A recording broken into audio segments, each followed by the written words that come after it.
Yes, Ms. Sarita, we can start. Yes. Good evening. Am I audible to each one of you?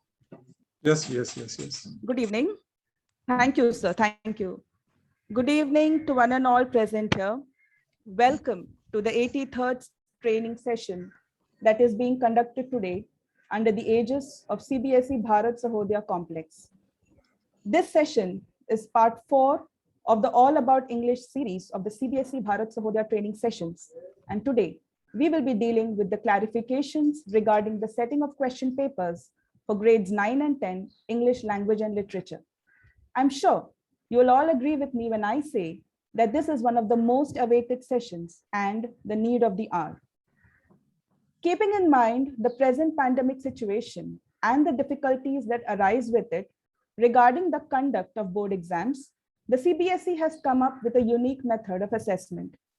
This special scheme of assessment and the ways which CBSE plans to execute it has been very clearly mentioned in the Circular 51 released on 5th July 2021.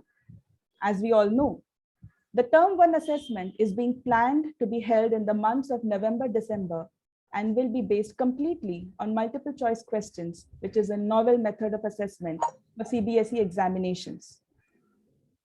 While we all agree that MCQs allow for assessment of a wide range of learning objectives, they are objective in nature, thus limiting scoring bias. Students can quickly respond to many items, permitting wide sampling and coverage of content. They're efficient to administer and score.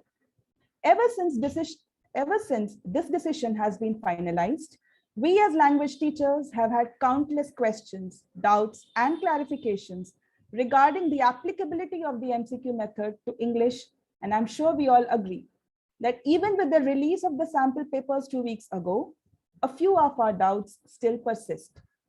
Keeping in mind the plethora of questions that we all have, and in an effort to seek answers to these questions, CBSE Bharat Sahodaya is extremely happy and honored to have with us today Ms. Ruchi Sengar, who is the author of CBSE sample question papers.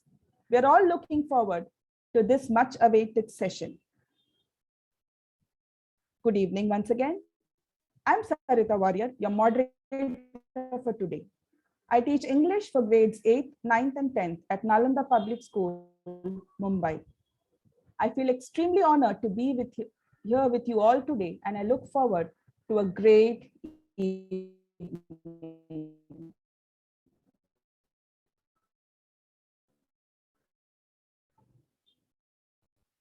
Session today. Kindly be visible and keep your mics on mute.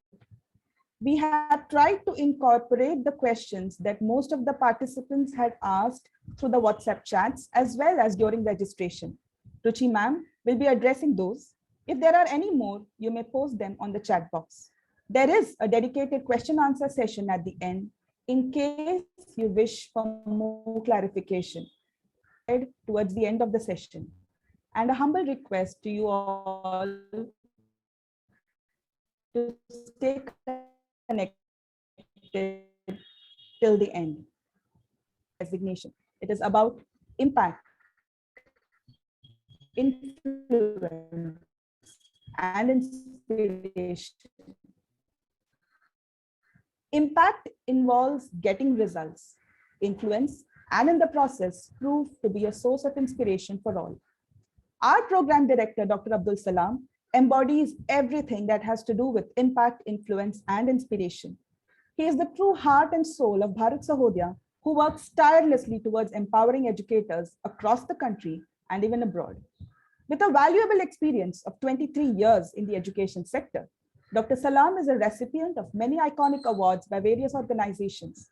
He has created a revolution in the educational sector in our country during this past year of the pandemic by bringing so many of us educators on a single platform, thus enabling us to share resources, material, and ideas to not only help our students, but also empower ourselves professionally. He is a true visionary and a great role model for so many of us. I extend a very warm welcome to you, sir, and request you to deliver the welcome address. Over to you, sir. Thank you, Sarita ma'am, and good evening to all participants and respected Ruchi Sengar ma'am, and each and every edu leaders who have joined here. In fact, Sarita ma'am has clearly told you everything in detail what we are going to have today. As everybody is looking forward to having their doubts cleared as exams are coming nearer, and students and teachers should be very clear about what they are supposed to do. Though CBSE has given clear guidelines and all, here and there we have, we are very skeptical about a few things. And I request each and every participants to get them clear before you leave. And it's an honor and privilege to have Miss Ruchi Sengar on board with us today. Actually, we are lucky, we are blessed to have her with us today. She is a very prominent, official trainer, master trainer of CBSE, and is very popular and a popular name among CBSE officials and especially English teaching fraternity. And I had tried to get her on board last month itself, but madam was very busy. But I think it is right time now. She has agreed to have exclusively for grade 9 and 10 today, and for tomorrow grade 11 and 12, so that all the English teaching fraternity will get a very clear idea about the board exam, MCQ, etc., etc. So thank you so much, Ruchi Sengar ma'am, on behalf of Bharat Sukhodaya and all the educators who have joined. I heartily welcome you to the session. Thank you so much. And over to Sarita ma'am, please. Thank you, sir. Thank you very much. Our next dignitary for today is our program collaborator, Mr. Shibu S. Mr. Shibu is the Honorable President of Bharat Sahodaya. He is a veteran principal who has many years of experience in the education scenario. He has served in many capacities during his long and illustrious career. Sir, we are honored to have you with us today. You can go ahead. Okay. He is not here. Okay. Sure, sir. Thank you. And now, let me welcome our resource person for today, Ms. Ruchi Sengar. Ms. Ruchi is a CELTA Pass A communication skills professional and a YouTuber. She is a CBSE master trainer and materials developer. She is also an ELT book author with a demonstrated history of working in the publishing industry. Ms. Ruchi is skilled in item writing, innovative pedagogical processes, inquiry-based learning, competency-based education, critical thinking activities, project-based learning, skill integration, lesson planning, and so much more. Madam has a teaching experience of more than 25 years in CBSE schools around Delhi. She has been training educators under various regional centers of excellence across the country.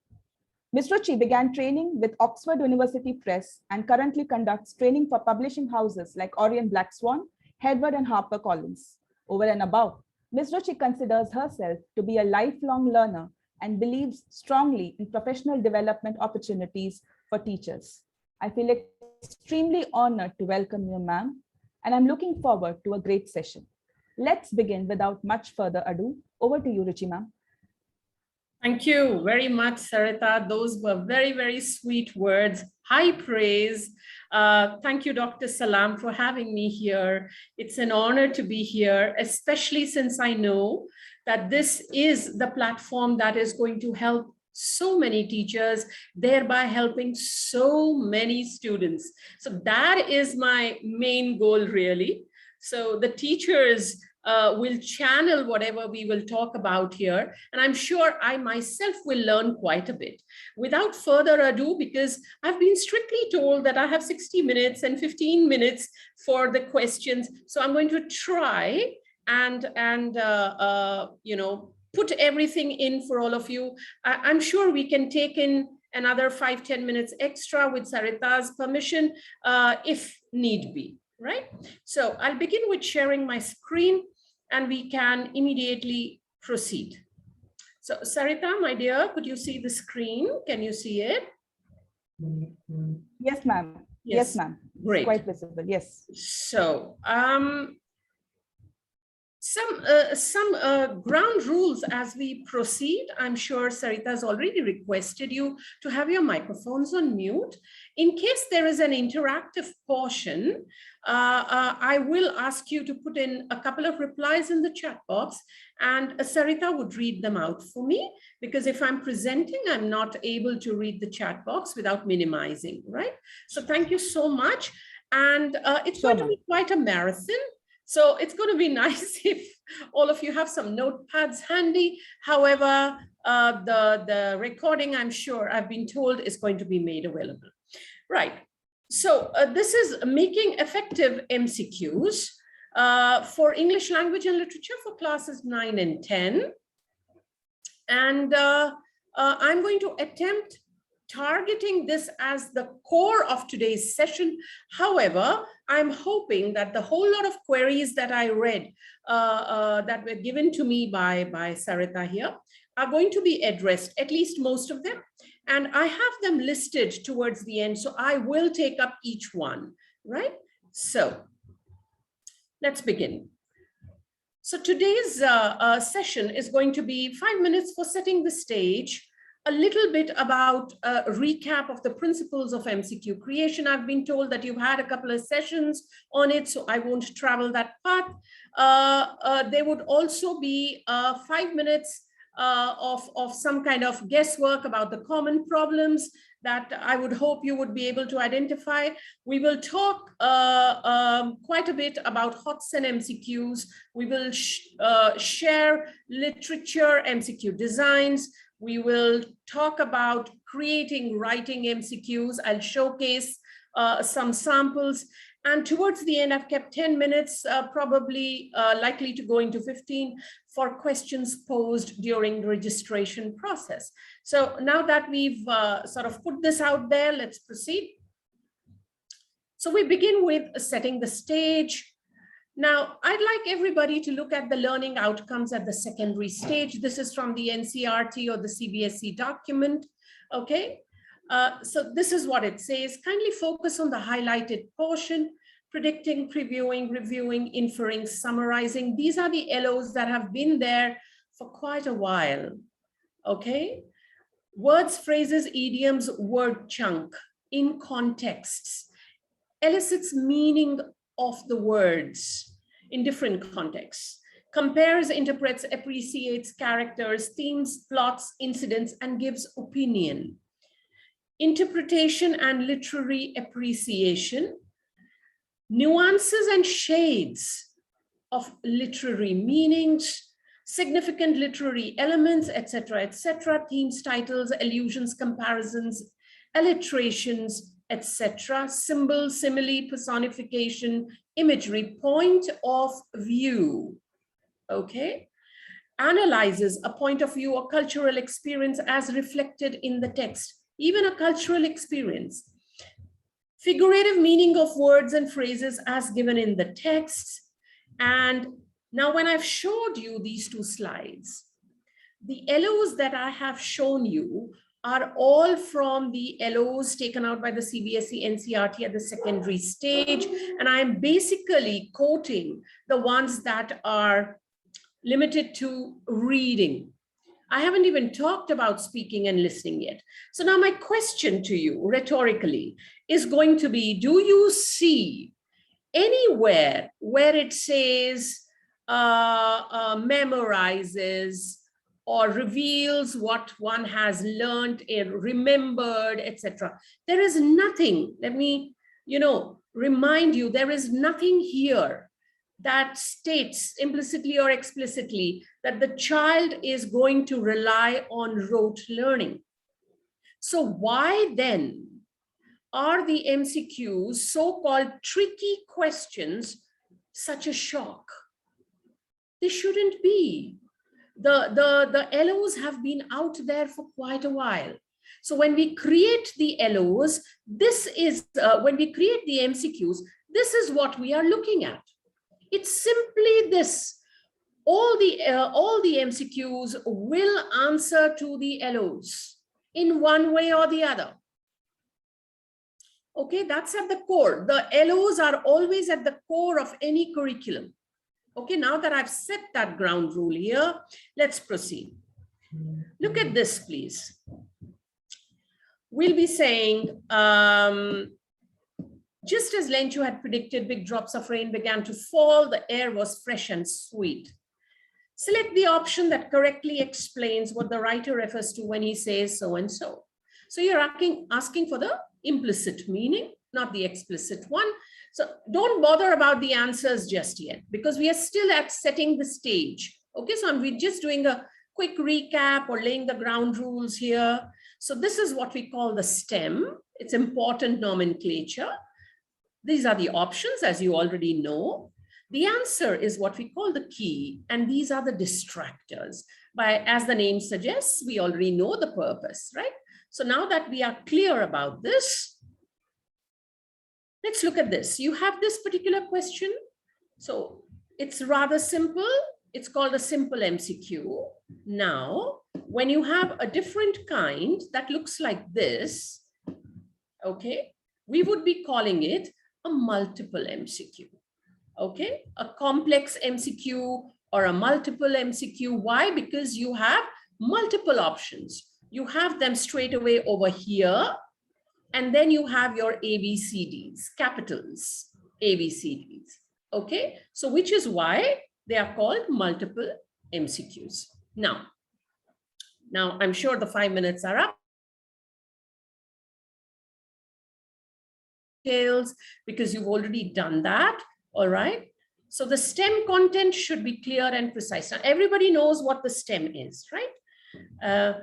We need to ask direct and singular questions wherever possible. Do not confuse 2-3 things. Do not stuff the STEM up. Be very clear what you want to ask. What is that verb that you're going to be using in the STEM that is going to signify what are you asking really? Include language in the STEM instead of repeating it in each option, okay? Do not keep repeating A, B, C, D in each option. Do not keep saying because he. There's no point. Take it up to the STEM. Answer options must use parallel grammatical structure. You can't have different grammatical structure in the options. You need to be very clear about this. Good distractors, the options that are not the key. Good distractors must be believable. The child should not look at the option and say, what trash. It cannot be this, So this is what we call plausible. The distractors must be plausible or believable. Very important that when we create our question, it is important to use words that are familiar to the students. Now, you will not look at students in your area or in the neighborhood, or you will not look at the fact that they are L1 learners, etc. You are going to decide what are the words familiar to students of that class by looking at the kind of vocabulary that has been used by the NCERT in the textbooks. That should give you a fair idea of the kind of words that you are licensed to use when you're creating the questions. Now, why is it important to use familiar words when you're creating the question? Because it is a test of comprehension, not just of the vocabulary to understand what the question is saying, right? You're looking at the cognition. You're not looking at the vocabulary or the lexical information that the child has at that stage. This is very important. So I've given you an example here. Note that the key and only the key is correct. We are not living in an age and times assessment-wise where the marking scheme will say, accept any that is relevant. That is not an option with an MCQ. With an MCQ, the key and only the key has to be correct. So as an item writer or a question creator, you have to be very, very careful that all your distractors cannot be right at any cost. For example, if you were to look at it, this is the answer. There is no other answer that is possible.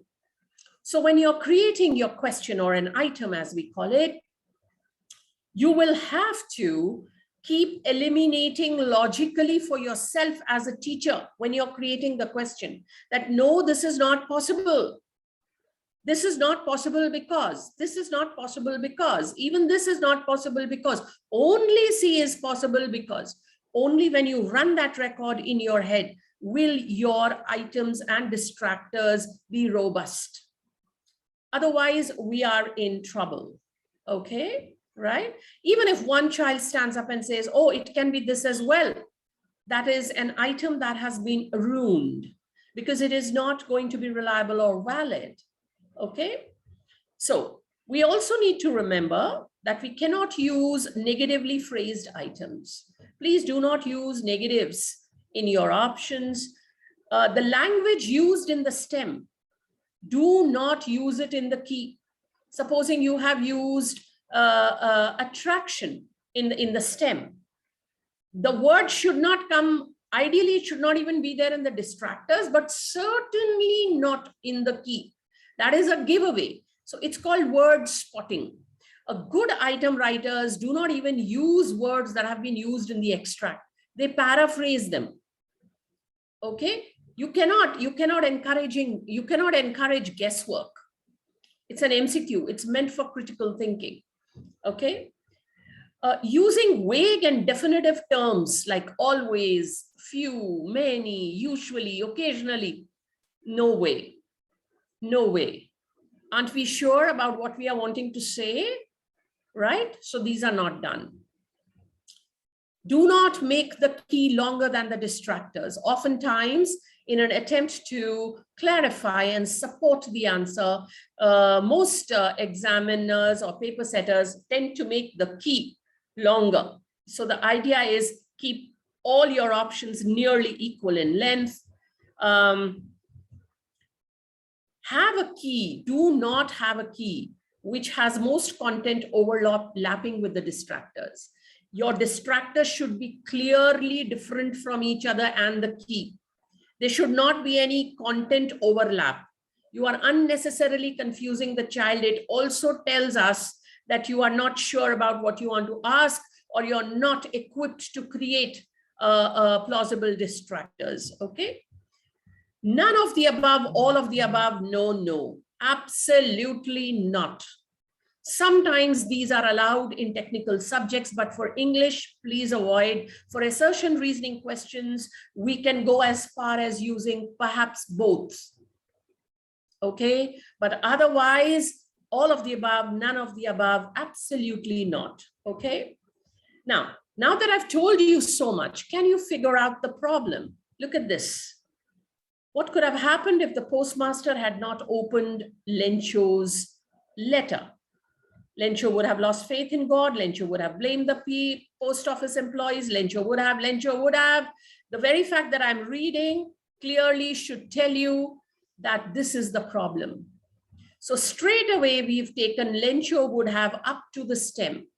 And then what the child basically has to read is just this. So we've reduced the reading load. Okay. Have a look at this one. Lencho's belief in God was always firm, never very firm, usually firm, rarely firm. What kind of a question is this? This is really, really bad because it's using these kind of words. We do not use these vague terms in an MCQ at all. Okay. Look at this one. Select the character trait of Lencho in the lesson, A Letter to God. Hardworking, man of faith, simple, optimistic. Well, all are true. So this is ridiculous. So the teacher says, no, but I want to see whether they will understand that all are true. So this is not the design for creating a question. In such an event where you have more than one traits, then I think it is important that you create a question like this, a multiple MCQ. Because you have multiple answers and you want to check. So you create a multiple MCQ. You would ask something like this. You would have 1, 2, 3, 4, 5. And then, of course, you would sort of have your answer. So obviously, envious and worldly wise are not the options. So 1, 3, and 5. So we have 1, 3, and 5, which is this. Okay, so the answers, obviously, when you do it orally also with the children, you should say, what's the answer? If they say, ma'am, 1, 3, and 5, Or sir, 1, 3, and 5, you need to say A, B, C, or D. A, B, C, or D. That record has to go on now. Because when they are filling the OMR sheets, it's going to be A, B, C, or D. It's not going to be 1, 3, 5, 2, 4. No. Okay. Look at this one. If the postmaster had not opened Lencho's letter, then Lencho could lose faith in God. Post office employees would have been blamed. Using savings will be a reality. He may buy a new field. What a mess. The grammatical structure is not parallel in the options. You're using a particular tense here, another tense here. You're using a different voice here. You're using a modal here. It's very weird. So what does the principle say? Parallel grammatical structure. So we would have something like this. Lost, blamed, purchased, used. Look at the structure. It makes things simple. So these are the things we need to remember. Our subject knowledge is definitely the ground core. But when you're creating this, see, it's an acquired skill. We are all on the learning curve. So don't feel disheartened or dissuaded by anyone at any cost, right? Okay. Also, before we end these principles, which words are not really needed when creating an MCQ? We are so used to the subjective style. You know, the image below shows. We don't need below at all. The image shows. Which one of the options? You don't need one. You're asking, the child is going to pick one. Okay. Which of the following images? Just remove following. So wherever you can cut out the reading load, unnecessary words, we need to try and do that. It's going to be a piece of cake for all of you because you're language teachers. Okay. Now, let's move on to MCQs and HOTS. Okay. So what is that one mantra that shifts us from rote to critical thinking? It's called Bloom's taxonomy.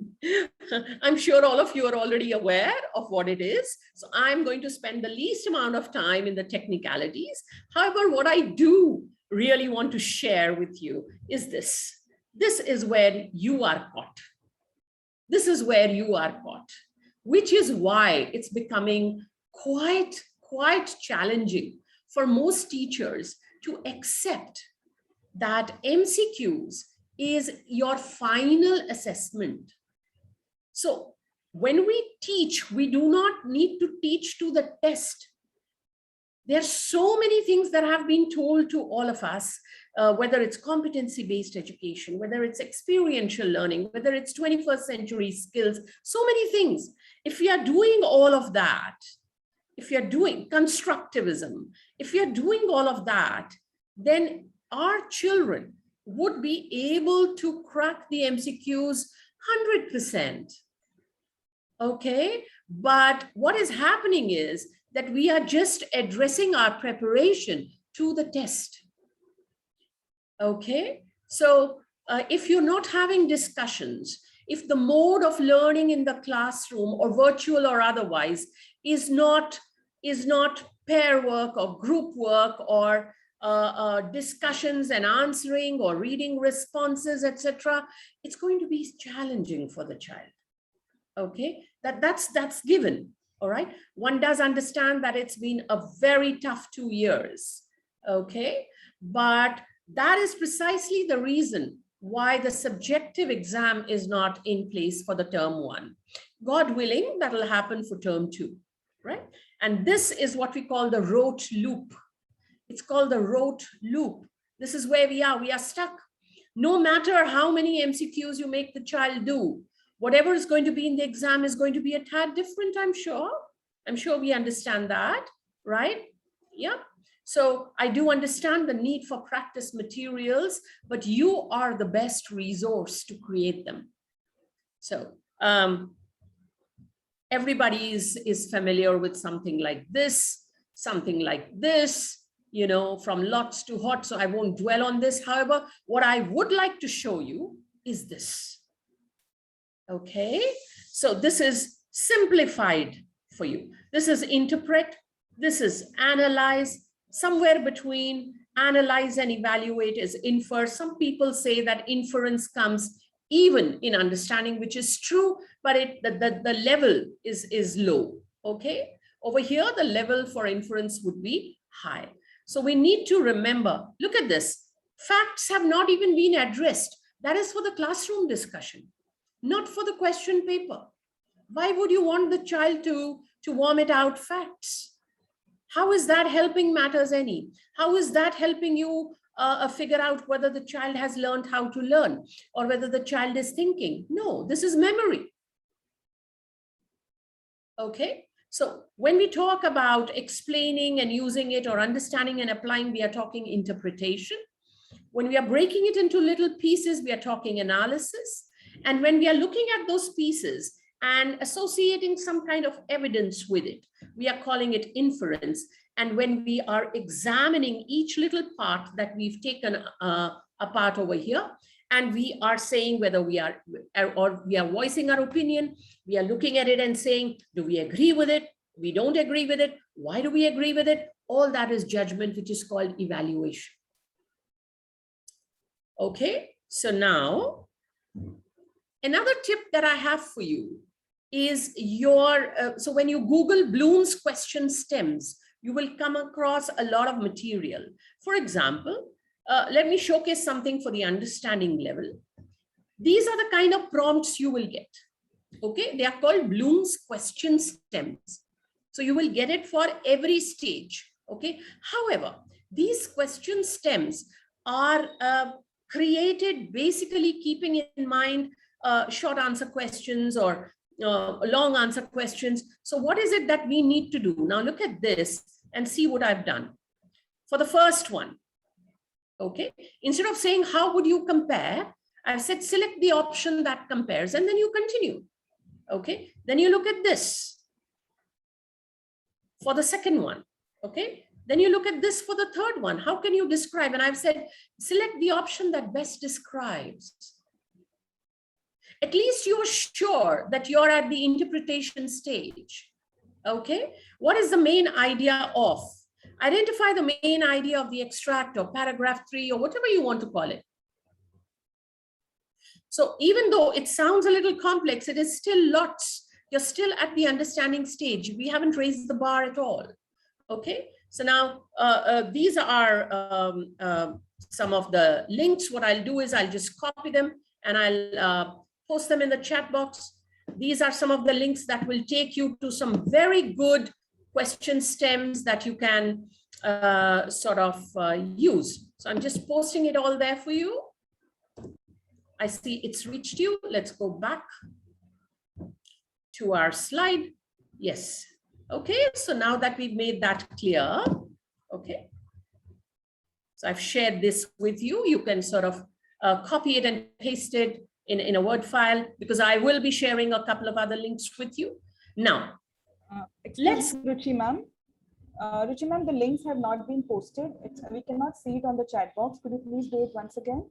Yes, I will do that. Yeah, please do it because I have disabled the chat box because anywhere typing and you know. Okay, so now you know what? Post. Yeah, so what we can do is whatever I talk about and whatever links I have for them, we could sort of share it with them later. Do you think that's possible? That will be fine, ma'am. That will be fine. Great, great. We'll send them. We'll send them. Great, wonderful.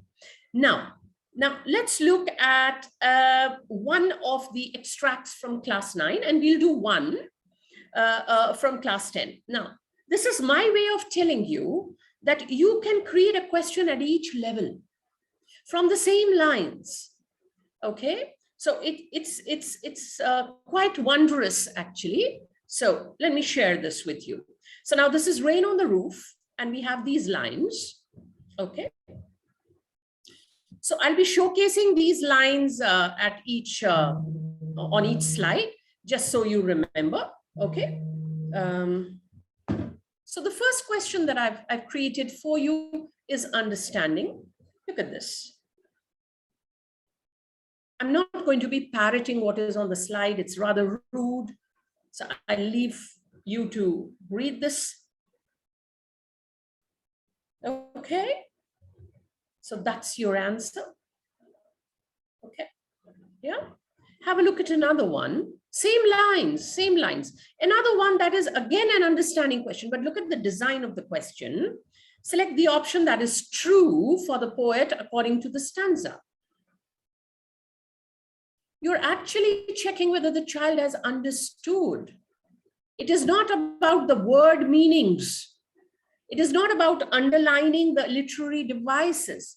Have you discussed it in class? Have they given their opinions? Have they shared their interpretations? Have they supported their interpretations with evidence? Have you encouraged it? Have you given them time across the screen to do it?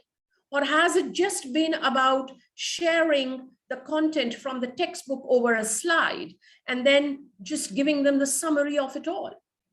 Right? Yeah. So that's your answer. All right.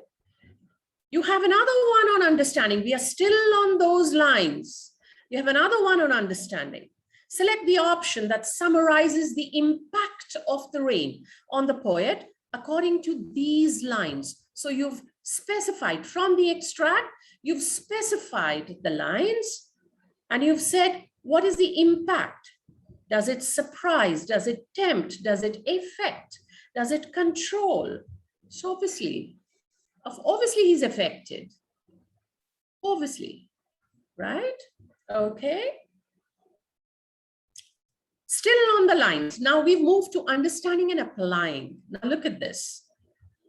Select the option that is likely to be the poet's house.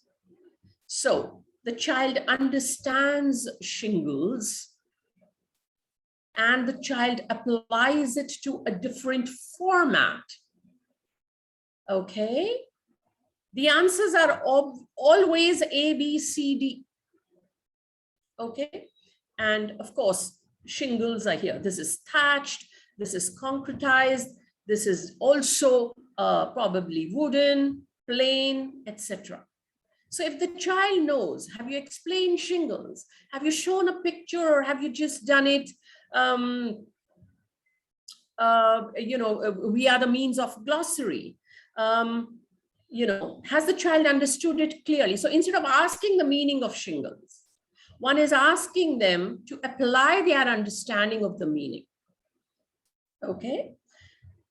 Now we move to another question of applying. Same lines. Now, how many questions have we done? I reckon we've done 5 already. Same lines. Okay. Select the option that uses the same poetic device that is true for tinkle. It's application.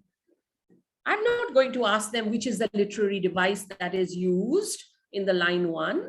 That is rote. If you're asking them to identify which is the literary device, that's rote learning. You've helped them mug it up. So why would one ask that? However, based on what they've mugged up or understood, can they apply it? So the wind blew across like and the wind whooshed all through yesterday. The windy willows were swaying as the wind blew. The wind puffed its cheeks and then blew out. Obviously it's onomatopoeia.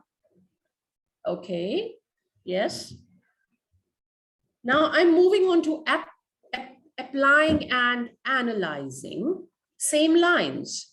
Select the option that lists the correct answer for the following. Echo is to resonance as dash is to imagination. Okay. So what is it that the child is required to do? The child is first required to establish a relationship. Has the child analyzed the relationship of these two words?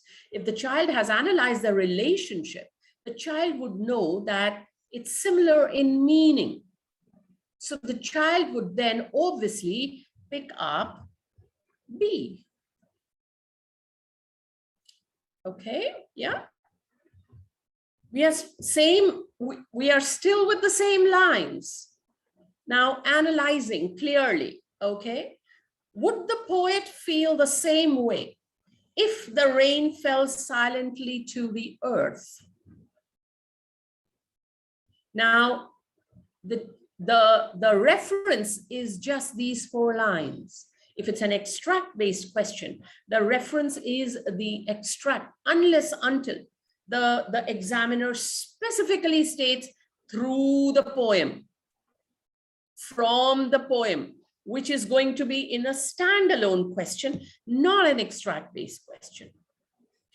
So, would he feel the same way if the rain fell silently on earth?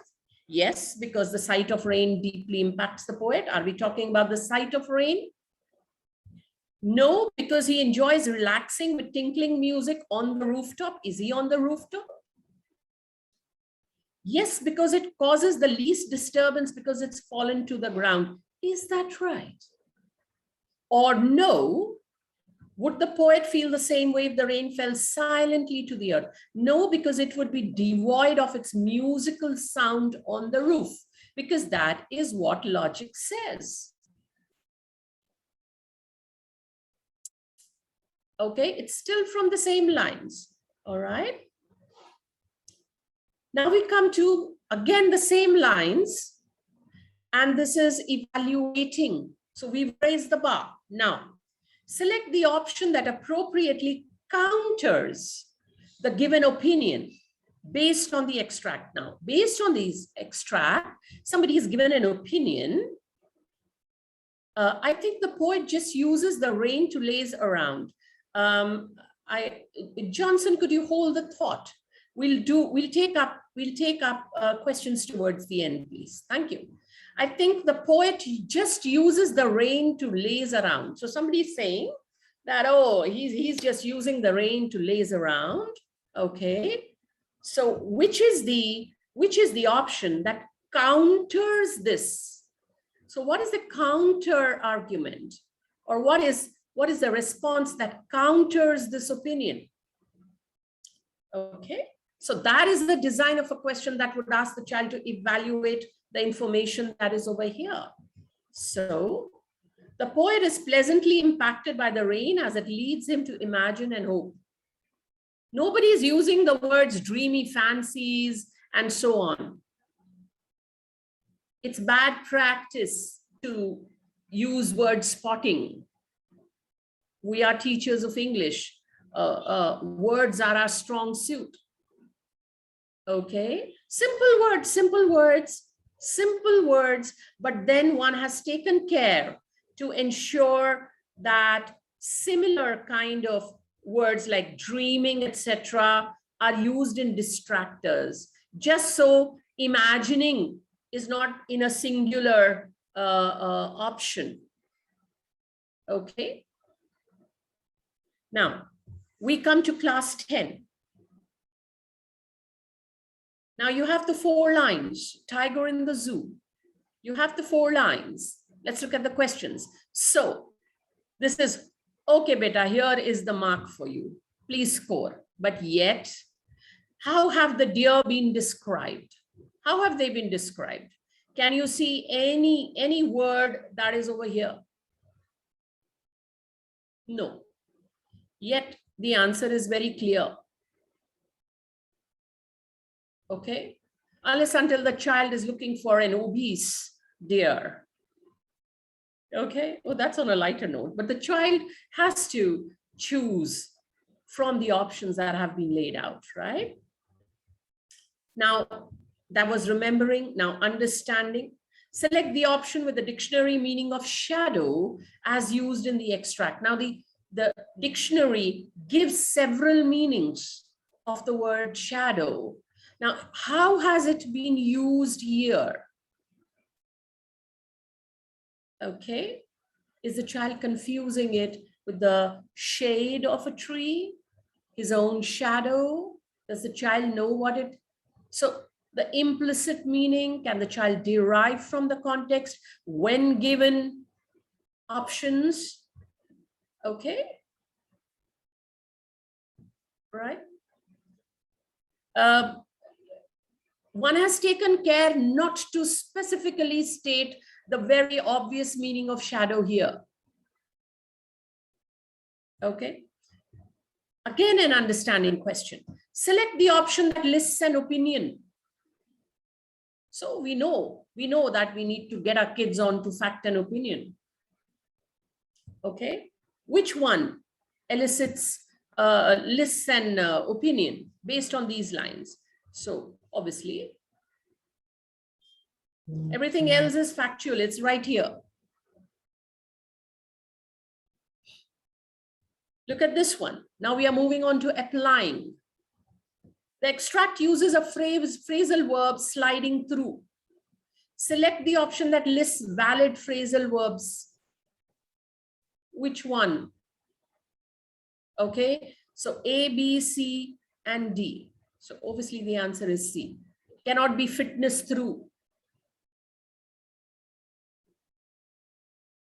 All right. Now we are moving on to analyzing and evaluating. We are still with those lines.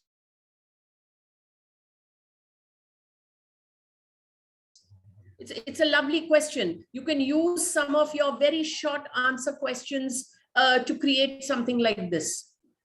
You know, the tiger doesn't have to lurk. He is strong enough to walk boldly to the water hole. Okay, so this person says this. So what is the answer? He is strong enough. This person is indicating that perhaps the tiger is scared. Okay, this person is indicating that perhaps the tiger is scared. So this is the answer. He's lurking because he's talking. He's not lurking because he's scared or because it's convenient to lurk and reach the water hole. Okay. Again, evaluating. The poet's tone suggests that he. Now, again, we are looking at those lines. Again, the same lines. He's in awe of the tiger's predatory instincts, disapproving, full of admiration of nature's bounties, disinterested in the deer's activities. So he's disapproving of the tiger's actual situation, which is behind bars. So you've extrapolated a bit. This is the key word here. He should be. This is the giveaway that says he's not happy. The poet's not happy with the current situation the tiger is in. Therefore, he should be doing this. Okay. Now, there was a whole lot of mention about assertion and reasoning. So it's nothing. It's going to be a piece of cake for all of you. Okay. So what is assertion? It's a fact or a forceful statement. Reasoning is rationalize or selecting the reason. So look at the assertion. There was an hour-long onslaught of hail. Okay, I've just used the first unit so that we engage with that. There was an hour-long onslaught of hail. Yes, it's a fact. It's an assertion. Lencho was satisfied with a field full of ripe corn. Okay, now, these are your standard options for an AR. Your standard options. You could change the sequence of these options. So now, there was an hour-long onslaught of hail. This is a fact. And the reason for that fact is that Lencho was satisfied with a full field full of ripe corn. What do you think? There was an hour-long onslaught of hail. How can this be a reason? Because he was satisfied there was an hour-long onslaught of hail? Certainly not. However, is this reason or the statement given here, does this exist? Yes. Is this a reason for something? Yes, it is, but not for this. So therefore, both A and R are true and R is the correct explanation of A. Certainly not. A is false, but R is true. No, both are true actually. A is true, but R is false. No, both are true. So therefore, both A and R are true, but R is not the correct explanation of A. Now, look at another one. Okay. Lencho's field was totally destroyed. Okay, that's an assertion. There was an hour-long onslaught of hail. His field was destroyed because there was an hour-long onslaught of hail. Yes, seems likely. Is there such an option? Let's see. Yes, there is. Both A and R are true, and R is the correct explanation of A. So when a child reads a question like this, what is it that you need to encourage, even when you're doing it in class? The fact is that Lencho's field was totally destroyed, and because it's a reason, we would say because there was an hour-long onslaught of hail. Train them to think that way. They will automatically get the answer. So the first thing they look at is, are both these things true, or is one true, is one false, are both false? Both false is not likely because you've listed it out here as an assertion. Okay, look at another one. Now, as teachers of English, we do not take STEM subjects. So why should we be limited to assertion and reasoning? That's a very technical thing. So we would take the liberty of saying even 1 and 2. Okay, there was an hour-long onslaught of hail. Lencho was satisfied with the full field, field full of ripe corn. Here you go. You could have such options. You could have such options. 1 can be inferred from 2. 1 can be inferred from 2. Certainly not. 1 is dependent on 2. Is hail dependent on his satisfaction? No. 2 precedes 1. 2 happened before this. Yeah, certainly did. 2 is the effect of 1. Satisfaction is the effect of hail. Certainly not. So what is the answer? C. Don't look at the question and balk. Speak it aloud like I have just showed you. Okay, right? Look at another one. This thing that we done. What was it? Tiger in the zoo. Okay. Now, assertion. The tiger frequents the water hole. The tiger finds its prey near the water hole. Obviously. So when you have A and R, you have standard options. You can change the sequence, but the options are near about standard. Okay. Then you have another one. The poet feels the tiger belongs. Now this is 1 and 2. The poet feels the tiger belongs in the wild. The tiger is caged. So now 2 is the reason for 1. The tiger is caged because of the poet's feeling? No. 1 contradicts 2. 1, tiger belongs in the wild. Tiger is caged. 1 contradicts 2. Possible. 2 is an opinion and 1 is a fact. 2 is an opinion. Certainly not. I won't even bother looking. It's a fact. 1 supports 2. The poet feels a tiger belongs in the wild, but also supports its cage. No, certainly not. So therefore, this is not A. This has to be B. Beg your pardon. 1 contradicts 2. They are opposites. So it's not A, it's B. Okay. Now, there were a lot of questions on MCQ designs. Okay, and after this, we are doing writing MCQs. So, 100 dresses, class 10. This is one design. It's matched the following. Okay, this is another design. But when you have such questions, you can just have 1 or 2 because it takes time to do these. And you have to balance it out if you have such a question. So now it's not difficult.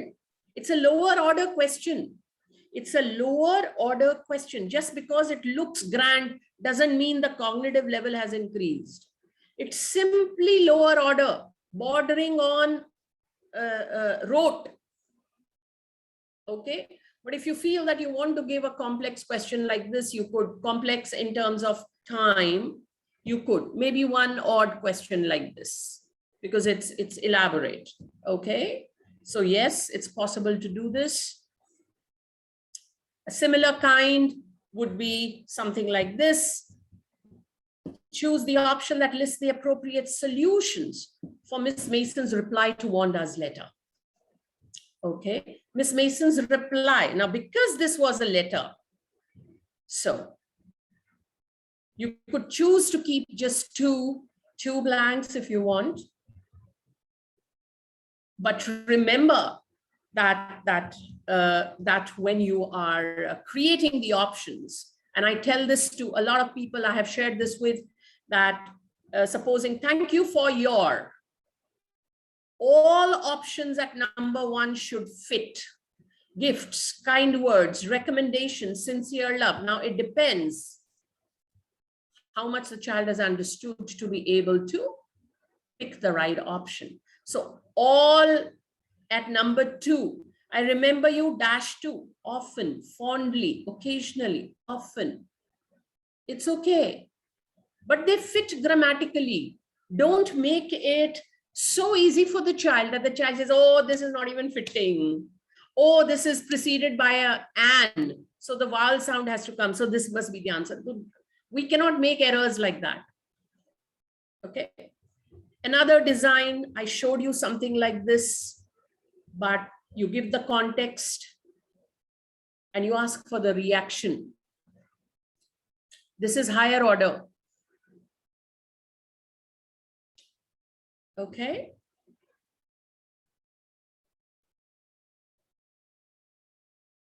Then you have this, which is another kind of question. Now, this is not a quote from the lesson. You could pick any short answer of 2 sentences or even 1 sentence. You could place it here.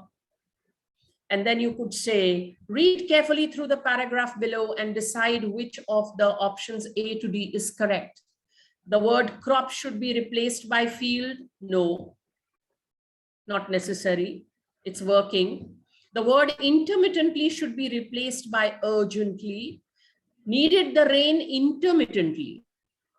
Certainly not. Needed the rain urgently.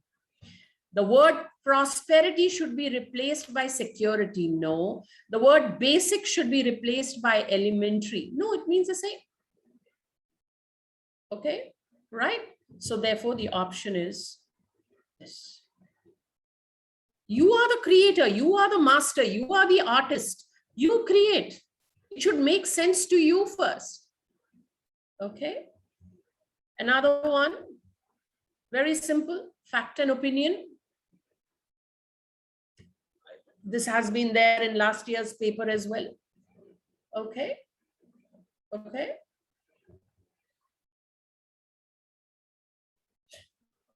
Ball poem. I love the question, answer, argument, counter argument, justification, explanation kind of questions. They raise the bar cognitively. The speaker is generalizing. I wouldn't care if I lost a ball, really. So if the child has discussed a question that says, why was this child so impacted by the loss of a ball? It's just a ball. Okay. So it's another way of asking in an MCQ. So like I said, sometimes one odd question could be a little elaborate. We just have 90 minutes. Okay. This is barely higher order, barely. If I were to put it, I would say that it is more understanding than anything. Okay. Select the option that displays the poet's change of mood in dust of snow. Images, application. Change of mood in dust of snow. Does the child know? Yes, the child has nicely memorized. Now can the child apply that? Okay. What aspects of the text, therefore, now you are creators of questions, do you need to look at when you are creating MCQs? Main idea, create a question on that. Sequencing, if you've taken a non-fiction piece, fact or opinion, cause and effect, predicting, this sort of corresponds with the main idea. Summarizing, finding similarities and differences, inferring, and writer's point of view and purpose. These are 9 points already. So they give you, if not 9, at least 7 or 5 questions straight away. If you repeat each kind, each objective that I have put out here, even 5, you would have 10 questions. Okay, yeah. Let's move on to the writing MCQs. I am sorry to sort of trot on like this without questions, but we are a huge gathering. Okay, so we will take the questions all together once I've finished addressing. Okay, now there's a big hoo-ha about writing MCQs. Yeah, should be, but to assure you, this is a one-time thing. The term 2, if all goes well, will not have MCQs, because term 1 paper had a set syllabus and writing was a part of that syllabus. And since term 1 paper is all MCQs, hence. Okay, otherwise writing is going to be for expression as usual. Okay. Now, this is what I usually see in the market. This is what is really doing the rounds. A lot of schools are exposing their children to something like this. Now that you've seen the sample paper, you all clearly know that this is not what one is checking. And the very fact that you look at a question and you find something like this, you should ignore the question immediately. Okay. This is about the structure. Why are we always stuck on the date, the complementary clause, etc.? Writing is about expression, about fluency, about organization, about ideas. So this doesn't test any of that. Is this a GK quiz? It's not. And then there are materials in which a completely solved letter is given, a completely solved letter, and there are questions. This is writing skills, not reading comprehension, that you're expecting the child to read and then answer questions. The objective is skills, writing skills, checking up on writing skills, not reading comprehension. So be careful what you're exposing your kids to. Okay, now. Everybody knows this. There were a lot of questions about story writing MCQs. I've tried and include those. So collecting ideas, organizing, drafting, editing, revising, and writing. Okay. So we can create an MCQ on C, O, D, as well as E. We can't do it for this because they're not writing anyway. Okay. So let's go. Collecting ideas. How would you create MCQs on collecting ideas? Sample. From the same sample, you need questions. So the first set of questions I will show you is going to be from collecting ideas. Okay, it's going to be from collecting ideas. Here you go.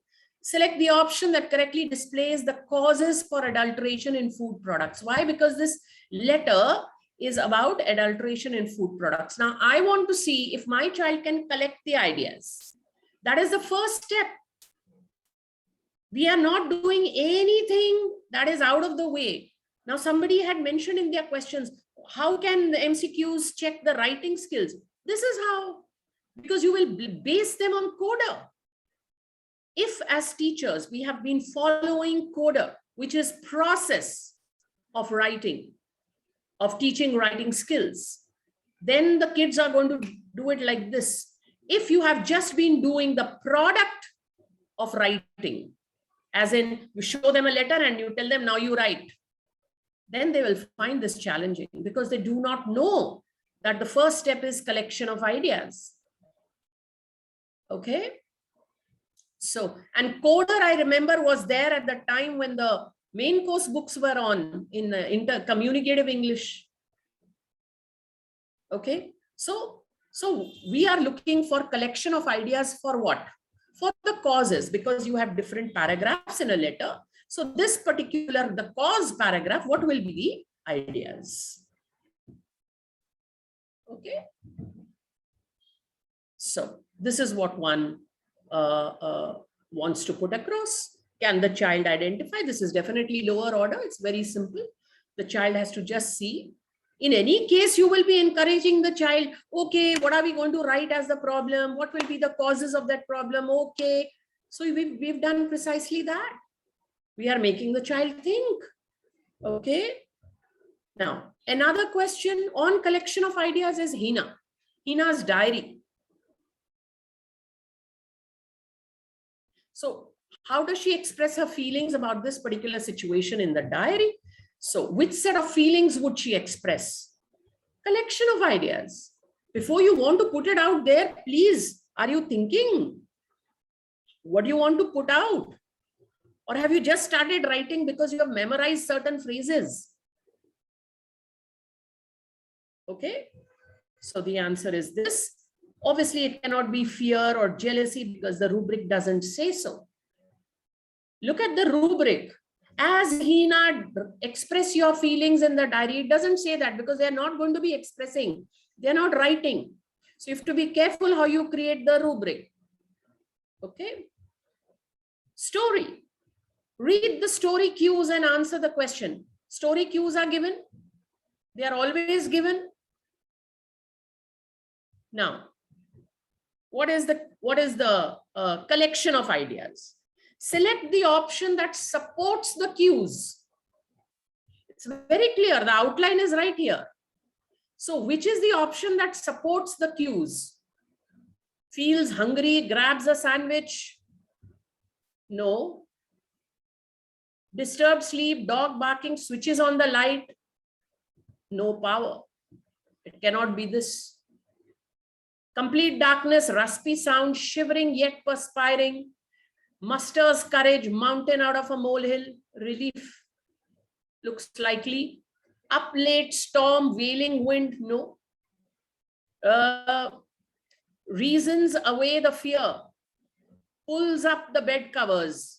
Not really, but still can be. The only problem is storm and wailing wind, which has no mention here. You could even make it more different, more of a distractor, distance away from this. So the answer is C. Collection of ideas. And what does it say here? Supports the cues. It has to support the cue. Okay. Look at now organizing ideas. Bhima decides to same thing, but now the question is going to be on organizing the ideas. Select the suitable topic sentence. Does your child know topic sentence? When you teach them writing skills, not rote transfer of a letter that they have learned.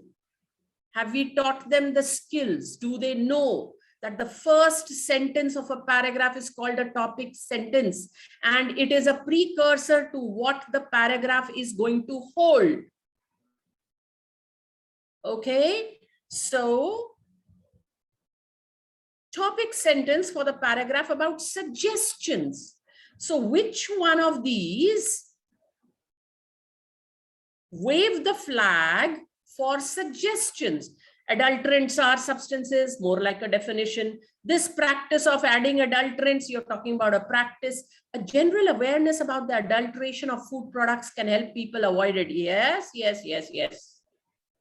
Yes, it is a suggestion. Having this adulterated food is highly toxic. So you're talking about a consequence. Therefore, the answer is this. You're making the child think. And it is very clearly just about organizing of ideas. And how is organizing done? Through unity and through chronology. So this topic sentence is a part of unity. Okay. Same diary, but now we are talking organizing.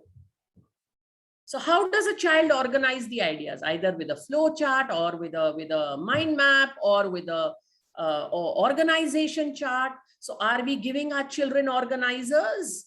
Once they've collected ideas, are we giving them organizers or we are simply saying, oh, wonderful. Now we've listed it on the whiteboard, blackboard, virtual board, Google board, any kind of board that we are using. Now write. How will they write? Where is the sequence? Have they organized it on something? Have you shared something that tells them, oh, this is a mnemonic or this is the organization chart? So how is the child going to identify? Child will not even understand this because they've not done it in class, if they have not done it in class. So the answer is C. Obviously, the child is not going to talk about the reason for the project. Look at the question. Okay. Organizing of ideas, story writing. What is the perfect organizer for story writing? The plot diagram or the Freytag's pyramid, whatever you want to call it. If the child is not familiar with this, how is the child going to organize the ideas? How will the child know that rising action, falling action, climax, conclusion, and your setting, etc.? How will the child know? Because we simply tell them, okay, write a story, look at these pictures, look at these cues. Do we discuss conflicts? Do we discuss the plot diagram? Most of you do. If you do, this is going to be a piece of cake.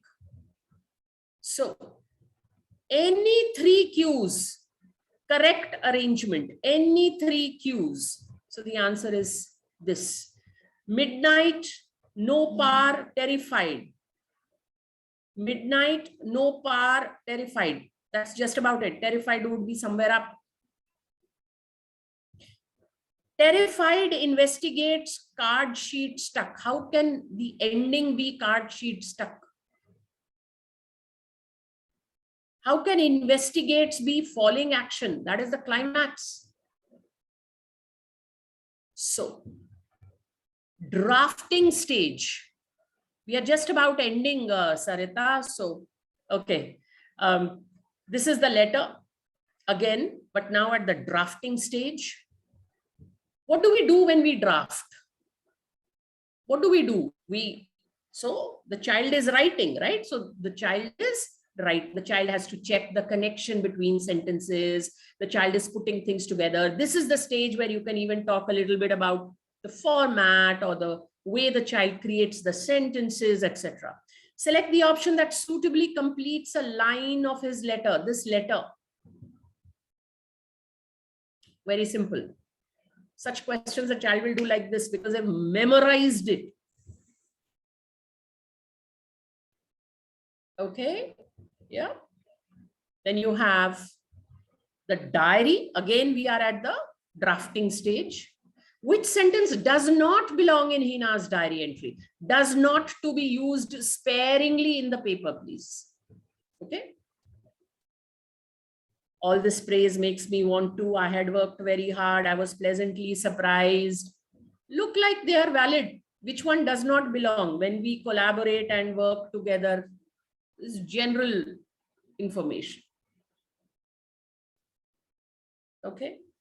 And for the story at the drafting stage, look at this. Select the option. Now the child is writing. So what is the kind of language that is required for writing a story? It's a descriptive piece. So you need sensory words, figurative language. Okay. So select the option that lists the best use of figurative language to describe the boy's terror. You're making it very simple for them. So which option? A, B, C, or D? He fought a rising sense of panic. Yeah, sounds like terror. His legs felt wobbly and his stomach clenched in fear. Yeah. His heart pounded so loud that he could hear it. Yeah.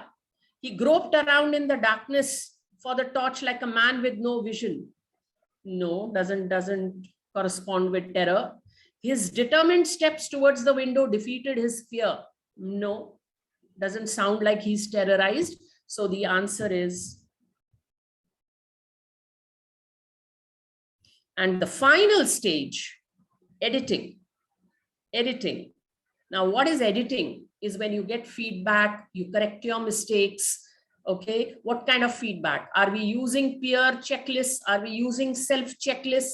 If we are just asking the right to do, the child to write 1 letter, 2 letter, 3 letter, 4 letter, 5 letter, 6 letter, 7 letter, giving questions, okay, homework, classwork.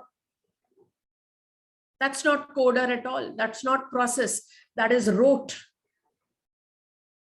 So you're not teaching the skill per se, you are teaching them the product, which is why class after class after class, the skill is missing, which is why everything has to be taught all over again.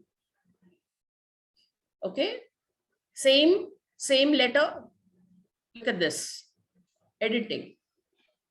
Select the option that justifies the choice of including one or two for the introductory lines of the letter. So now you look at this, tell your kids to look at this. They will very definitely say, oh, it has to be one. It cannot be two. What is this? I want to ask you to. You don't write like this to the editor. So the options are, so now once the child has figured out it has to be one, so then so the child will not look at two at all. So you tell the child, okay, one, yes, because, two, yes, because, one, no, because, two, no, because. Okay.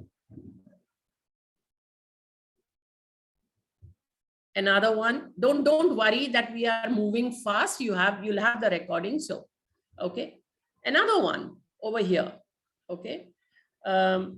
Select the option that replaces the underlined portion of the letter. Again, because it's drafting. Oh, sorry, it's editing. So if there are mistakes, one checks it at this stage. So therefore, when this letter reaches you, I want you to print it in the columns of your newspaper. So this underlined version, I hope that this letter gets published. It cannot be the letters issue must be put, the information will impact many, so you must include, I wish this news reaches all if it is. Okay. And for the story at the editing stage, I've used the same design. Read carefully, decide which of the options A to D is correct. The boy advanced forward, his heart pounding, torch clasped firmly, guided by the continuous rasping sound at the window. Looks like it's a part of the story. So now, the word guided should be deleted. The word continuous should be replaced by pleasant. It certainly cannot be a pleasant rasping sound. The word pounding should be replaced by steady. No, he was terrorized. The word advanced should be deleted. Obviously, the boy advanced forward. Advanced itself is moving forward. So you are editing right now. Okay. All right. I think I'm done. Are we ready for the questions? Sarita, I'm going to showcase the questions that were there. Yes, ma'am. Okay. And most of them have been answered. I'm surprised. We've come up with case-based assertion and reasoning questions. Case-based. You have a whole passage that is case-based. The case-based specifically is for technical subjects or social science, etc. Please don't fret. Please don't worry. Whatever you see in the sample paper, do you see a separate case-based question? Please follow the paper's design, because that is a precursor to what is to follow. Okay. When in doubt, either a CBSE circular document or CBSE materials. Now, there's a question here that says how to make lesson plans based on 5E model in literature. It's a very nice question, but the session is on effective MCQs. Nevertheless, if you're going to do your 5Es, when you're planning your lesson, you can use engage at pre-reading, explore and explain at while reading, extend at post-reading, and for evaluation, you could either bank on your multiple assessments or peer or self-checking. That'll work very well. Another question about the weightage allotted chapter-wise, my dear, no, there is no weightage allotted chapter-wise. This is not math. Okay. Don't we have value-based questions under MCQ? No, we do not have value-based questions under MCQ because we need definite answers. Okay, and interpretation of values are very subjective. So we cannot tell that, we cannot be judgmental and tell someone, no, you have to do this because this is right. No. Okay, that is picked up. We do not use MCQs for that. We use more subjective answers for that, right? You have something on reading comprehension. These were the questions. I think, how many hots or lots for different types of passages? Okay, so the paper needs to be balanced. You need to have easy, medium, difficult in favor of medium and difficult. Okay, as months pass, it will lean more towards upper, medium, and difficult. You cannot have lots questions all the time. We are moving towards CBE. CBSE is moving for international accreditation of validity and reliability in their papers. It cannot just be giveaway. Okay, effective MCQs on unseen poems. We do not have unseen poems in classes 9 and 10. You just have 2 passages. Okay, MCQ questions for writing skills. I think I've addressed quite a bit. Data interpretation or analytical paragraph writing is not there in term 1, so rest assured. I'll share this with you. The parameters we need to keep in mind for framing MCQs. I'll share this link, and I'm sure Sarita and Dr. Salam will share it with you. Skills of a student. Obviously, I just explained, coder, your thinking, organizing, all those skills, right? I'll share a video, which is from my channel. I'll give you the link. It explains the complete writing processes for MCQs. There were a lot of questions on setting of MCQs in general. So I liked this one. It says, is it advisable to follow the same MCQ pattern for lower classes? 100%. You could even have it in class 2 and 3. Forget about class 2, that's foundational. So 3, 4, 5, yes. You simplify the language and cognitive level, but it's 100% possible, okay? I've handled evaluating MCQs, how to prepare OMR sheets, they are available, okay? Why would you want to do it for periodic tests, for practice, is it? Yeah, sure. If your school is the one that has software available, you could go by that. Otherwise, it can be a little painful checking them manually, okay? Focus area for preparing MCQs, your objective and the competencies, all right? Balance between setting tricky and confusing MCQs. There is nothing called tricky MCQs anymore. And if they are confusing, it's trash. Okay? There will be one answer and one answer alone. And there is no word as tricky in an MCQ. It's either lots or hots. Okay? I think I've case study in grammar. We don't do case study per se, unless until you're going in for something specific in an extract base where you're quoting something and asking question. That's just about it. Can match the following be considered? I showcased an example. I'm sure you've got your answer. Regarding sample question paper. So I'll be sharing these 3 links regarding sample question paper. Okay. Marks distribution for assertion and reasoning. There is no specific distribution. Like I said, easy, medium, difficult. This would be hots. So it's on the difficult side, or maybe medium. Okay. Total number of questions for a 40-mark MCQ question paper in English. Total number of questions 60, attempt 50. Question 1 passage, 8 out of 10. Question 2 passage, 6 out of 8.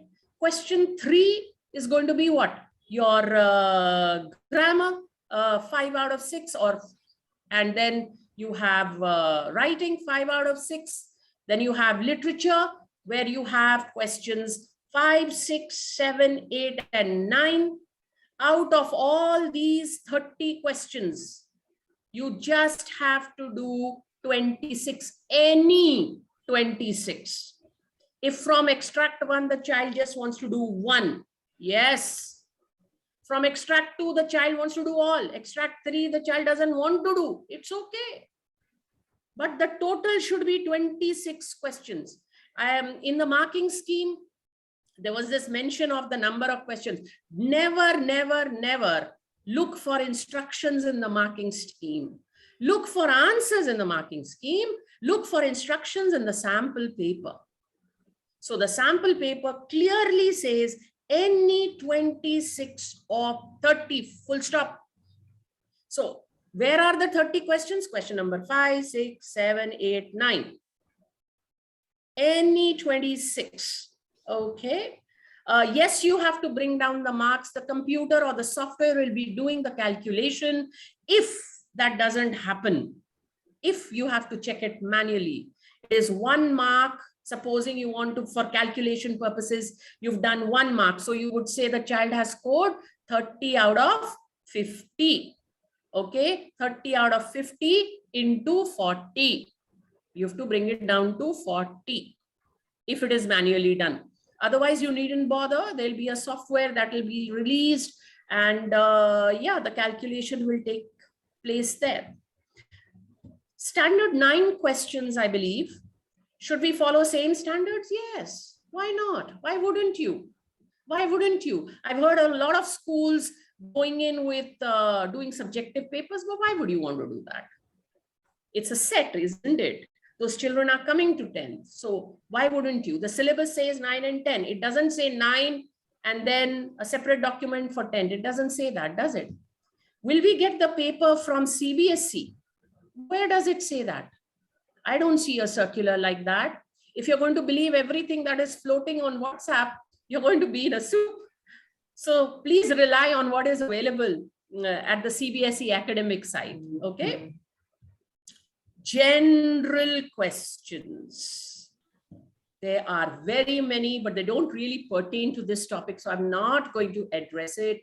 The only thing that I would probably tell you is that yes, you have an ASL project or ALS project in term 2, similar to what you were doing last year. Yes, it integrates art. No, you needn't have your sister state. Another subject could, because any one subject out of the 5, it's mandatory to include the sister state art integration under Shresth Bharat, Ek Bharat, Shresth Bharat. The same thing is continuing. That's not changed. What is the weightage? You have 40 is as the weightage for your exam, and you have 10 for internal assessment.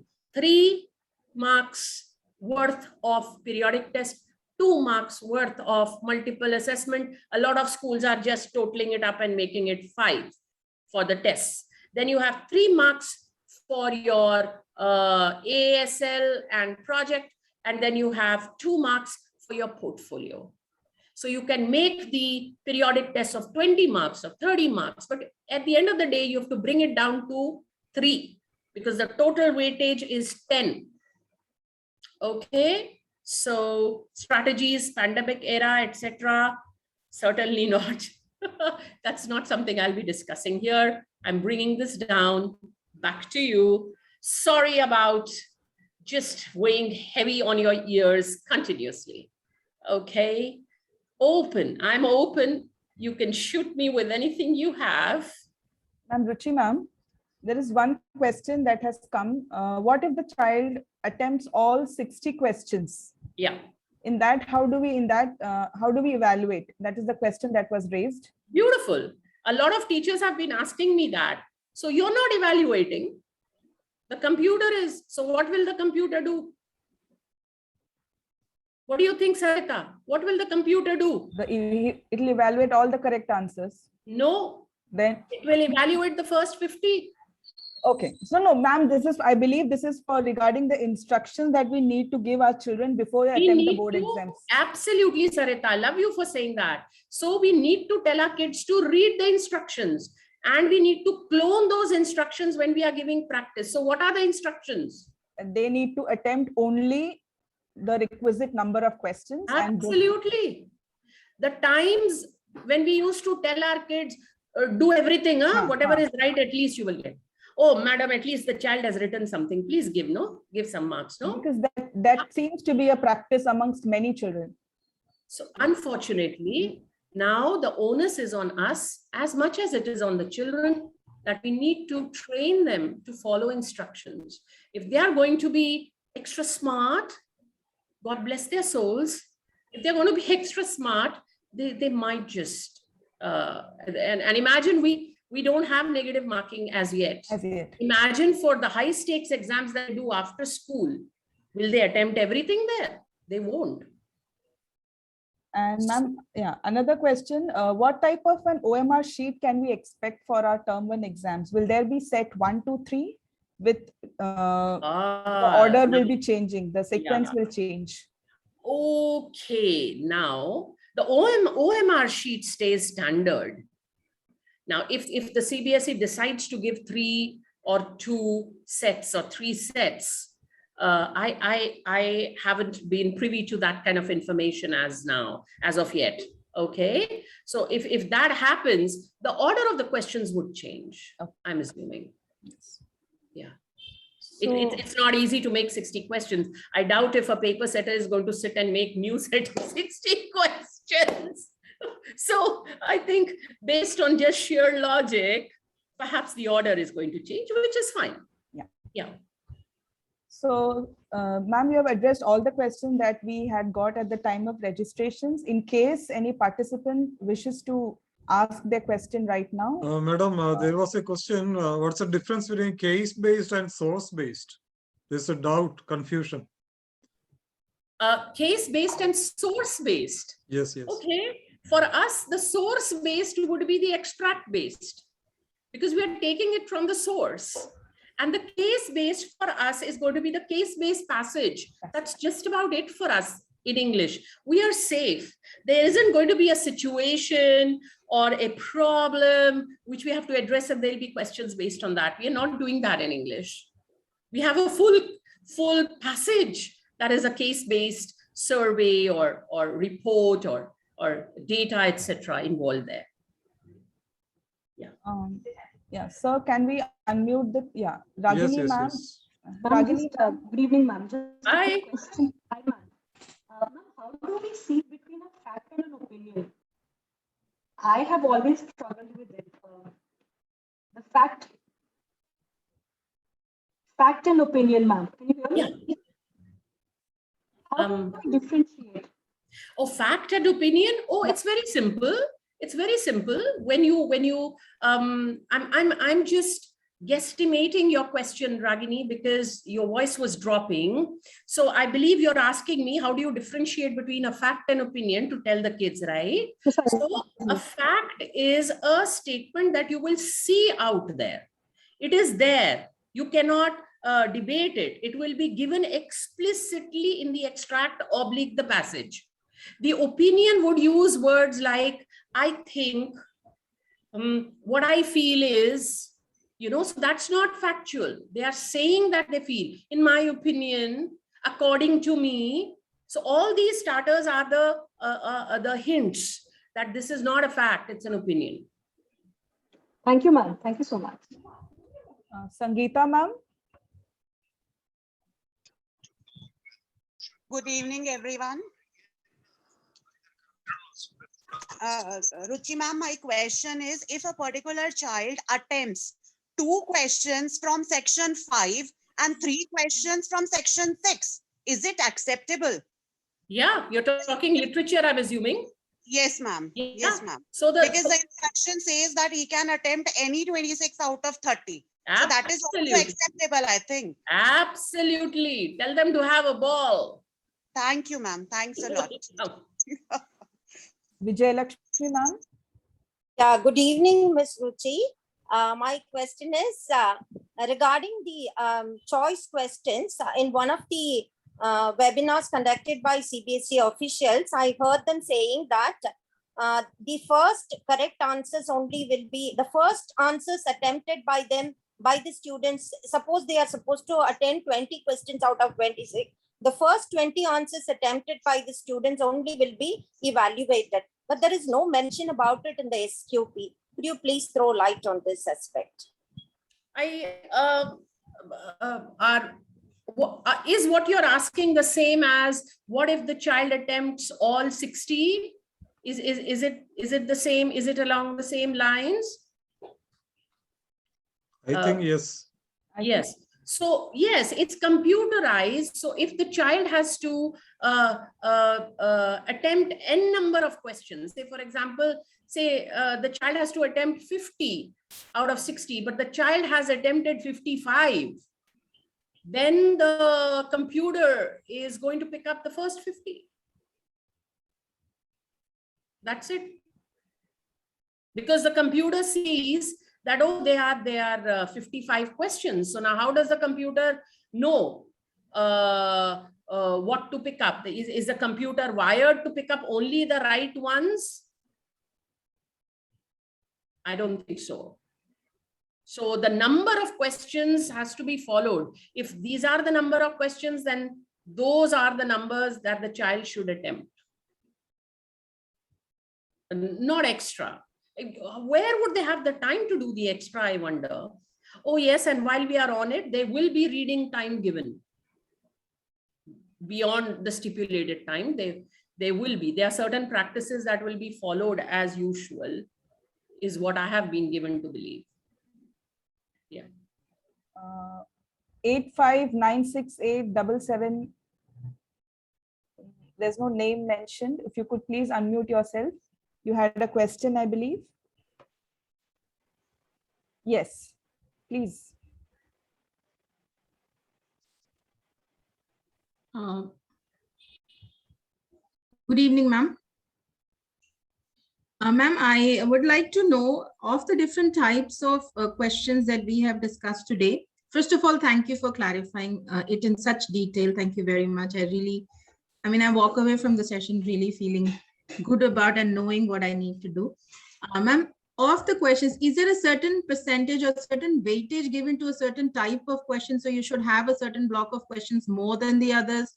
Should they be equal in number? See, like if you remember, my dear, could I know your name? My name is Susan, ma'am. Okay, Susan, if you remember, we did some questions from Rain on the Roof, where I showed how you could even do an understanding as well as an evaluation or analysis application, etc. Yes, right? So the idea is to swing in favor of HOTS. Right. Okay. However, like I said, there has to be some kind of a balance between the easy, medium, and difficult. If you analyze the question paper, you would have a rough idea of where they are very, say maybe 20%, even that is escalated of easy. Okay. Large part will be medium to medium high. And then you would have a certain percentage, maybe 30-35% would be difficult. For now, right. In the coming papers, the percentage would increase because 30% is minimum, at least 30%, you know? Right, yeah. Right. Thank you so much, ma'am. Thank you. Akriti, ma'am. Hi, Ruchi, ma'am. Am I audible? Yes, ma'am. Yes, ma'am. Ma'am, is there a chance that we have some sort of visual input in the factual passage? In the which passage? The question Factual two? passage, ma'am. Yes, ma'am.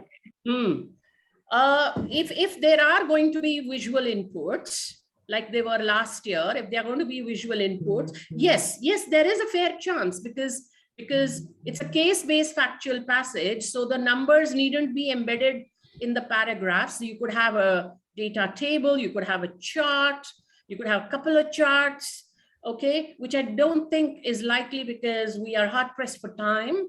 So maybe one odd chart, etc., or a flow chart, any kind of data, or maybe a survey thing or whatever.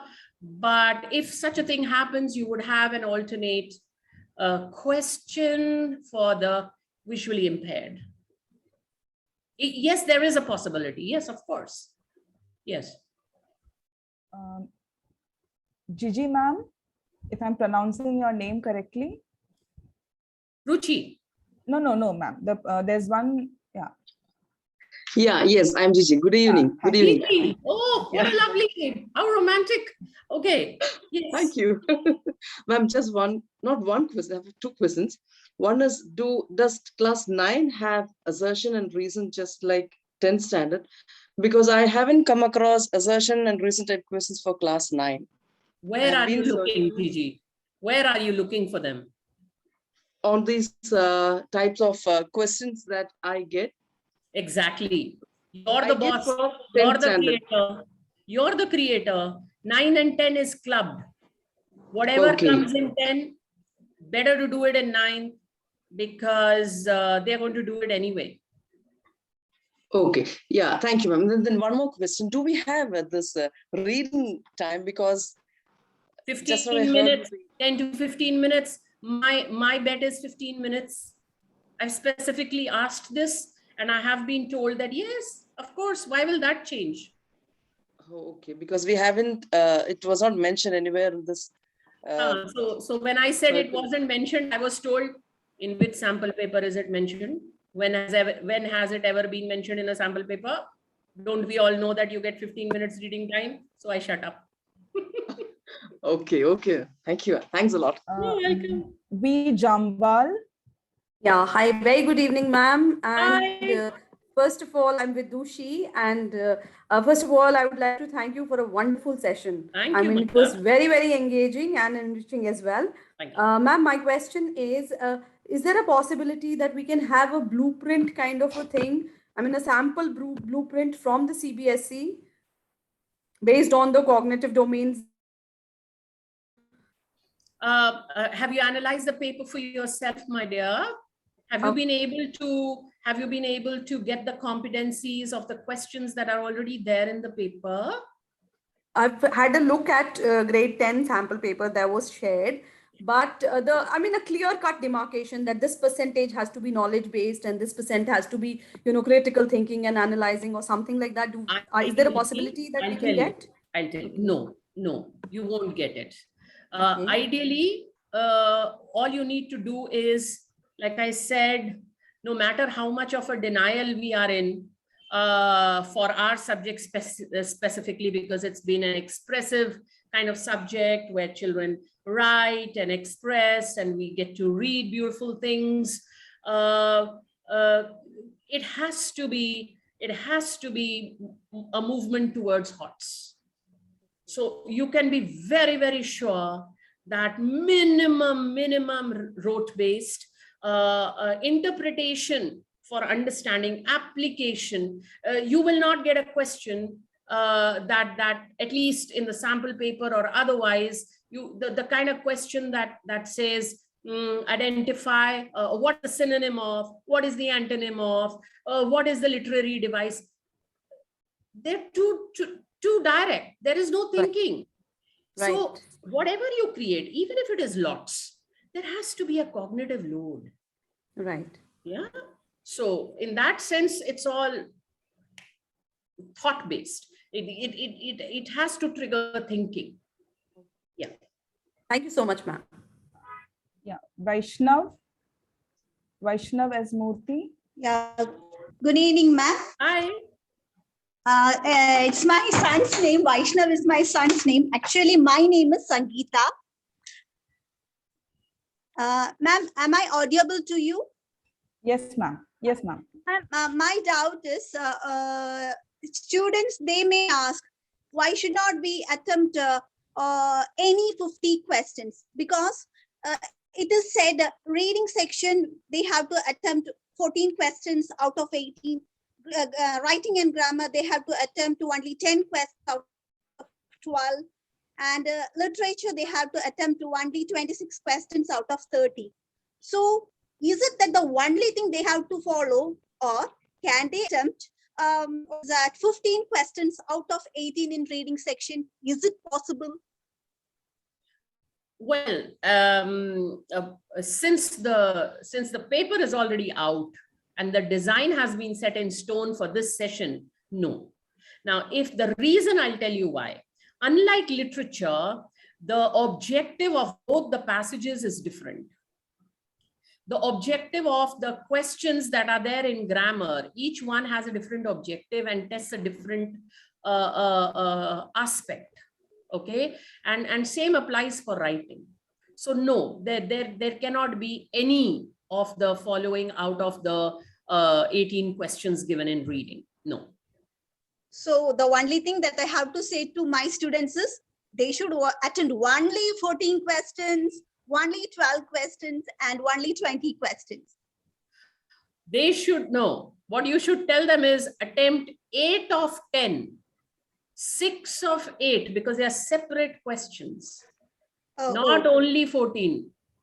So you have to say attempt 8 out of 10 in question 1, attempt 6 out of, they will read the instructions, I'm hoping. Yes. And yes, 6 yes. of 8, then 5 of 6, and 5 of 6, and then any 26. So only thing is they have to strictly follow the instruction given, Yes, not beyond please. Yes, it's an exam. Yes. that. And one more question, ma'am. It's asked by my student. The question was whether they should use pencil or pen. So as soon as they heard about MCQs, all are much tensed. They are worried about their marks. Ma'am, we don't know what to do. This is our first attempt. What will we do if we go wrong? So there are tension with children. Definitely there are tension with children. We are also worried being a first batch. Yeah. So I guess, yeah, I can try. I'm trying very, very earnestly to recollect what kind of, so it says a certain HB pencil or a certain colored pen. I'm sure Dr. Salam would be able to help us with that, but instructions will be there. They will be. They suddenly won't end up attempting the paper. There would be instructions. There are instructions. There's standard instructions for OMR sheets, by the way. Standard. So if you Google it, you'll get your answers unless somebody else wants to volunteer the answer. Okay, ma'am. Thank you. Thanks a lot. And definitely your session is a great one. Thank God I didn't miss it. Thank you. Thank you. Thank you. God bless your children. Sir, do you have time for one more question? I have all the time in the world. Lay it on. Arogyam. Good evening, madam. Madam, I have got a question. Yes. This is with regard to the integration of AIL, Art Integrated Learning, with the speaking assessment. Yeah. Can it be integrated instead of conducting it in the formal way in pairs as we conduct for classes 9 and 11 and 12? Yeah. Suppose we conduct art integrated learning in groups, can it be also used for speaking assessment instead of conducting it in pairs for classes 10 and 12 once more? Yes, 100%. Why not? So 10th and 12th, it's a little different this time. If you're talking first term, it's pretty much the same.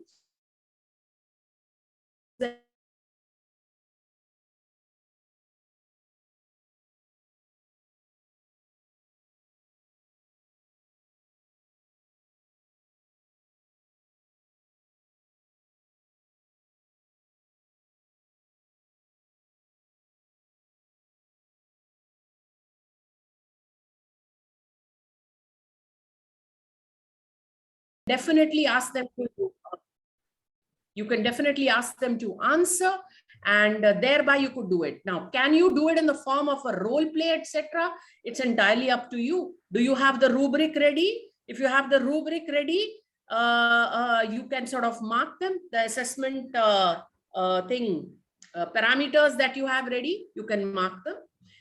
You need to remember that there should be scope for interaction, turn taking, etc. All those things that are mentioned. Yeah. There has to be scope for that. And yes, you have the freedom to test them in any way. Please remember what you assess needs to have been taught before.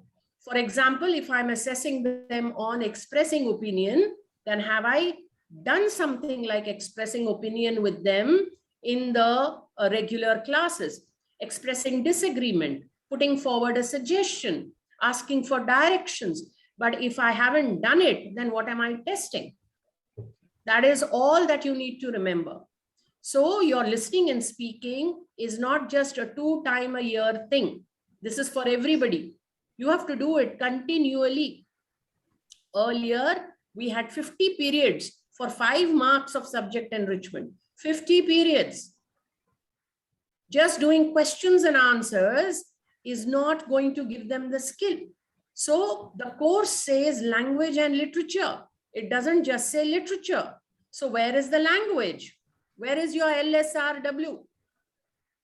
So now see, we've got into a spot right now, because if writing is not done as a skill, but only as a product, then we will face a lot of problem. Thank you, sir, for the question. So the answer is yes, you can do it any which way you want, with art, without art, as long as you have the right kind of rubric and assessments parameter usage in that particular speaking and listening activity. Thank you, madam. Ruchi ma'am, one last question. Yeah. Chaitanya sir. Good evening, ma'am. Thank you so much for the effective session. Ma'am, directly, I'd like to ask you a question. Just wanted to know, as I went through the sample question from CBSE, I didn't find the assertion and reasoning question. So is there any reason behind, like, as you said, like we'll have, you explain about assertion and reasoning. So will there be questions based on assertion and reasoning? Yeah, sure. Why not? It could either be an A or R, or it could be 1 or 2. So, okay. Yeah. So because it's English, it's not a technical subject like I showed during my session. So it doesn't need to be specifically A and R. It doesn't need to be. But if it is requiring the child to look at a particular statement and reason it out or rationalize it out, 1 and 2, where you've given different things, contradicts, cause, effect, you've given different relationships, precedes, codependent, dependent on, you know, if you can give these in options, yeah, it's pretty much reasoning too. No, ma'am, actually, in the sample question from CBSE, which was posted, you're talking about the paper? Yeah. It is not mentioned. It's not mentioned. That's okay. That's okay. But the question will come, right? It's prescribed. Okay. Okay, ma'am. Okay. Yes, Abdul sir, I'm not able to pay the 50 rupees. I don't know what is the problem behind for the certificate. So we'll talk to the department, sir. Okay, sir. Thank you, ma'am. Thank you very much. Thank you, Ruchi ma'am. Thank you, Ruchi ma'am, once again for such a wonderful and enriching session. I'm sure all participants will agree with me when I say that most of our concerns have been addressed, and we have gained much more insight into the question paper setting process for English language and literature for term 1, grades 9 and 10. I was mesmerized myself, so I'm sure others will agree with me. With that, we come to the end of the session. I would like to propose the vote of thanks. I begin by thanking you, Ms. Ruchi Sengar, for conducting such a wonderful session. Ma'am, we have come away enriched and so much. We are so blessed to have you with us here today. My humble thanks and gratitude to our program director, Dr. Abdul Salam, for giving me yet another opportunity to work for Bharat Sahodaya, and for his unparalleled support and guidance. Thank you, sir. A special thanks to our program collaborator, Mr. Shibu S. A big round of applause for our technical team for today, Mr. Arun Mohan and Mr. Arafat. Both of them worked tirelessly behind the scenes for all of the Bharat Sahodaya web sessions and webinars. Thank you, Arun Mohan, sir. Thank you, Arafat, sir. Last but not the least, a big thanks to each and every participant who was present for today's session. Our children are truly blessed to have educators who are so very eager to learn and empower themselves. Before we wind up, I hope all participants have taken note of the attendance and the feedback links that had been posted on the chat box. Please ensure that you fill them up.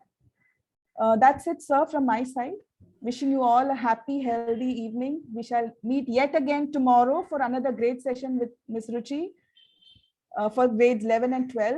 And of course, many more webinars in the future. Just a disclaimer, Sarita, yes, that as far as the generic part, because a lot of teachers teach 11 and 12 too. So the generic part is going to be overlapping. Okay. The examples will change. Yes, ma'am.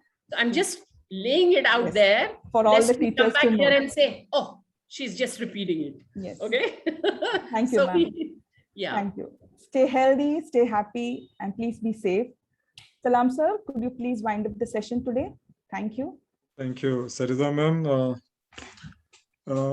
Heartfelt gratitude to Ruchi Sengar ma'am for such an enriching and informative session, which I'm pretty sure has cleared all the clouds from the minds of teachers, which will ultimately result in the benefit of the student community. And so thank you so much, Ruchi Sengar ma'am.